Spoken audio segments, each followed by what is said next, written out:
হচ্ছে চিকেন কষা, আলু দিয়ে চিকেন কষা, আর সাথে হচ্ছে লোটে মাছের ঝাল। কারা কারাই লোটে মাছ খাও কমেন্ট করে জানাবে। আর সাথে কি কি হয়েছে গো? আর সাথে বেগুন ভাজা হয়েছিল সকালে, রুটি দিয়ে খাওয়া হয়েছে।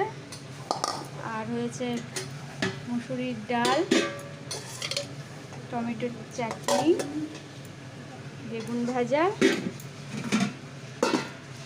হচ্ছে চিকেন কষা, আর হচ্ছে লোটে মাছ।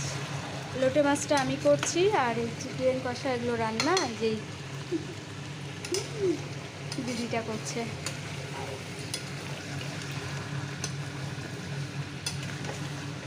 এটা একদম ঝুড়া হবে, এখনো অনেক দেরি হচ্ছে এটা হতে। চলো টাটা।